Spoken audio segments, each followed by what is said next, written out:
તો તમે એવી વાત કરી કે ભાઈ 20ની સ્ટ્રેન્થ છે, તો એ 20ની સ્ટ્રેન્થથી તમારા જેટલા બી સ્ટુડન્ટ છે એને તમે પર્સનલ 1-to-1 કરીને એમના જે પ્રશ્નો છે એનું તમે નિરાકરણ આપતા હશો ને?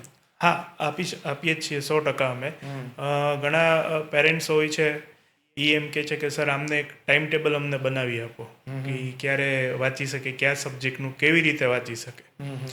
હવે ઘણાને એમ હોય કે એ મેથ્સ કરતા હોય તો નીંદર આવી જાય, એટલે મારે એમાં એમ રાખવું પડે કે મેથ્સમાં ભાઈ તું ફૂલ્લી ક્યારે અવેક હોય, જાગેલો ક્યારે હોય, ત્યારે તું મેથ્સ કર. અને જે ગમતો સબ્જેક્ટ હોય ને એને એ હું એવા ટાઈમમાં આપું કે જ્યારે એમને નીંદર આવવાનું ચાલુ થાય. તો ગમતો સબ્જેક્ટ છે ને એ શું કરશે, પ્રોપર રીતે એ વાંચશે, કેમ કે એને વસ્તુ ગમતી છે. તો મેથ્સ તો એવો સબ્જેક્ટ નથી ને કે એનામાં નીંદર આવે, ઘણાની નીંદર ઉડી જતી હોય છે. ઘણાને આવી જાય છે સર, આવી મેથ્સ જાય છે, ફિઝિક્સ છે.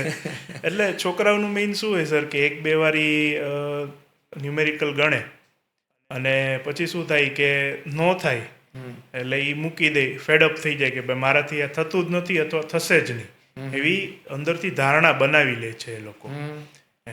અને કાંઈ ને કાંઈ વસ્તુ શું થાય કે પછી છેલ્લે એ વસ્તુ એને બેકલોગમાં ચાલતી આવે છે કે ભાઈ નથી જ થતું, આ મને આવડતું જ નથી. માની લ્યો કે તમે વાત કરી કે ભાઈ 1-2 સબ્જેક્ટ રાખે છે અને પછીના સબ્જેક્ટ ઉપર ધ્યાન નથી અપાતું, તો એ થોડું એલાબોરેટ કરો ને.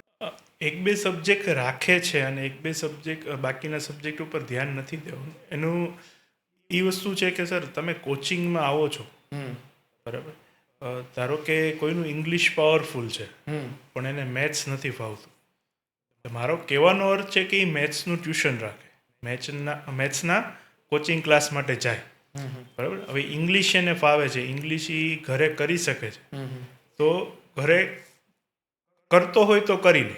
ઓકે, સમજાય. એને એવું થતું હોય કે એક જ સબ્જેક્ટ ઉપર ભાર વધારે દઈ દીધો ને બીજા સબ્જેક્ટ પાછા વીક થતા જાય, તો પછી એને બધા સબ્જેક્ટનું ટ્યુશન રાખવું પડે. એ કેટલું મેનેજ કરી શકે છે? વાલીઓનો આગ્રહ એવો હોય અમારી પાસે કે સર બધા સબ્જેક્ટ કરાવી દો. ઓકે. હવે ધારો કે એકમાં એને 90 આવતા હોય ને એકમાં 70 આવતા હોય, તો એવું ન થવું જોઈએ કે 70 વાળો એ 75માં પહોંચે તો 90 વાળો બી 70 પહોંચી જાય. ઓકે. ઓકે.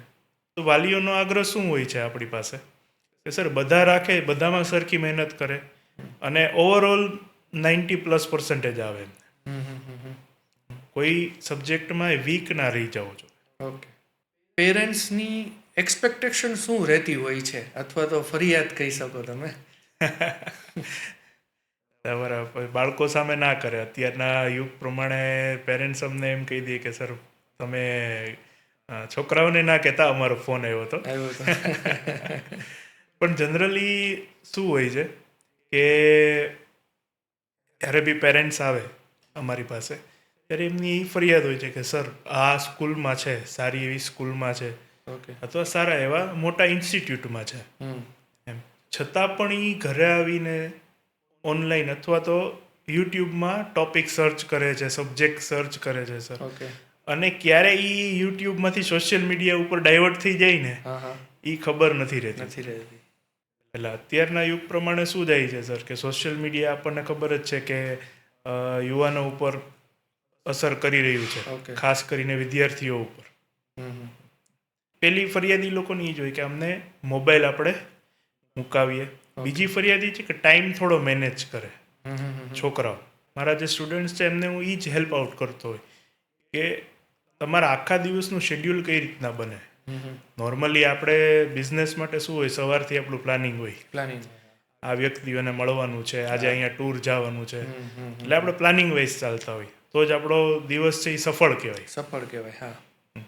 તો એ જ વસ્તુ આપણે વિદ્યાર્થીઓમાં એપ્લાય કરવાની છે. ક્યારે કયો સબ્જેક્ટ એમને લેવો, વાંચવો. ઘણા વિદ્યાર્થીઓનું એવું હોય એ રાત્રે વાંચી શકતા હોય, સવારે જાગી ના શકે વહેલા. ને ઘણા વિદ્યાર્થીઓનું એવું હોય કે સવારે વહેલા ઉઠીને વાંચે, રાત્રે એ વહેલા સૂઈ જતા હોય. અત્યારના સ્ટુડન્ટ્સની મેન્ટાલિટી ઉપર આપણે થોડું ચર્ચા કરીએ કે ભાઈ એ કેટલા % એવો સ્ટુડન્ટ હશે કે જે હાઈલી એજ્યુકેશન પાછળ છે ને એનો સમય પસાર કરતા હશે? સર એવું છે કે એજ્યુકેશન છે ને બધાને જોવે છે. ઓકે. કોઈ છોકરો એમ નહીં હોય કે મારે વીક મતલબ મારું રિઝલ્ટ વીક આવે તો મારે ભણવું જ નથી. ઓકે. એને ભણવું છે, પણ એક જગ્યાએ એક પોઈન્ટ એવો આવે ને સર કે એ ફેડઅપ થઈ જાય. હમ. હવે આપણે જ્યારે આપણા જમાનામાં ભણતા અને અત્યારના છોકરાઓ જે ભણે છે એમાં જમીન આસમાનનો ફરક છે. ઓકે. અને એ છોકરાઓ માટે શું છે કે પ્રેશર, મેઇન વસ્તુ પ્રેશર હેન્ડલ કરવું જોઈએ. હમ. એ લોકો પ્રેશર હેન્ડલ કરી શકતા નથી. અને છેલ્લે શું કહે છે કે ભાઈ હું કંઈ ને કંઈ કરી લઈશ પણ મારે હવે આગળ નથી ભણવું. હમ.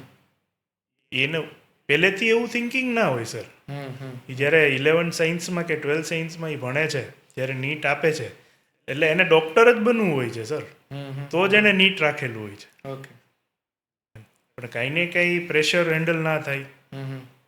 કે કોમ્પિટિશનના વર્લ્ડમાં એવું હોય કે એ પૂછી ના શકે હમ. અને એ છોકરો છેલ્લે શું થાય, લેક રહી જાય, વીક થઈ જાય. ઓકે.